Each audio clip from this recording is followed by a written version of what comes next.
Magandang araw na naman pong muli sa inyong lahat mga ka-vlog, boss, idol, regular viewer, silent viewer at kasama na rin po ang lahat ng mga OFW. Ang gagawin ko naman po ngayon ay maglilinis po ako ng AC condenser ng OO dump truck.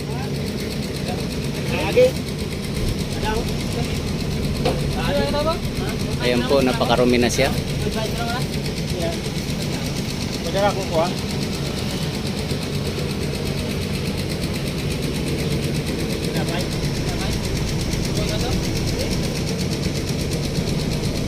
So itong AC condenser po ng air conditioning, ayan, ito po yung nagdi-discharge ng heat load galing po sa loob ng sasakyan. So kung maruming po to ay hindi po niya may di-discharge yung heat load ng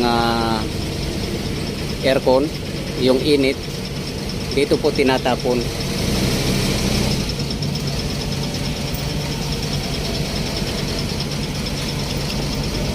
At kung napapansin nyo po itong butas naman na to ay ito po yung likod po ng evaporator. So marumi na po. At ito naman po yung filter nya.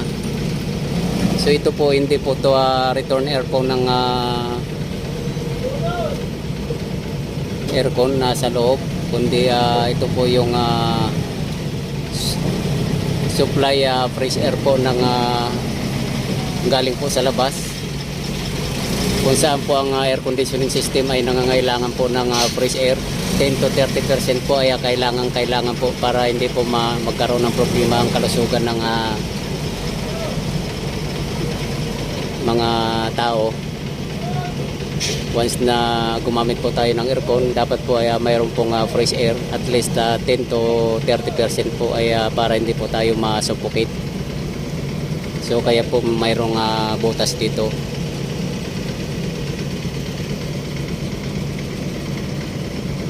So isasama ko na rin pong lilinisin yan. Dudukotin ko nga lang po dahil wala pong access yan. So ang focus ko lang po dito ay itong AC condenser po, yung lilinisin, at yung mga filter.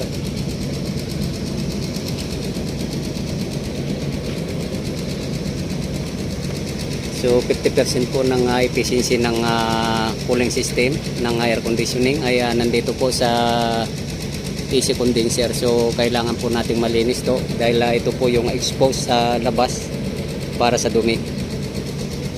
So kapag hindi po natin nalinisan to at pababayaan, ay ang maapektuhan po dito ay yung AC compressor. So iinit po ng iinit hanggang sa madali po siyang masira.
So nalinis ko na po at isasalpak ko na po yung filter. At pagkatapos ay ititesting na po natin to. So yung paglilinis po nito, yung pag-spray ng tubig ay dapat po yung angle po ng spray gun natin ay 90 degrees po. Dapat po laging 90 degrees kasi mayuyupi po yung mga pins na to kapag medyo naka sliding po yung tubig. Yung pag spray po kailangan tuwid lang po para maiwasan po yung pagka-bend ng mga pins po na to.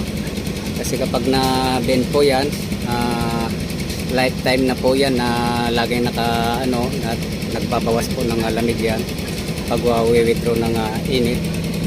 So kaya kailangan po marunong po yung mag-spray nito. Lagi pong 90 degrees at huwag po nating hayaan na naka-slide po yung buga ng tubig. So ilalagay ko lang po yung filter na to pagkatapos ititesting na po natin.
So ito na po, minomonitor ko po yung room temperature dito sa loob. So kung napansin po natin ay hinipo ko yung dalawang pipe sa baba. Yung malaki po ay low pressure side po yan.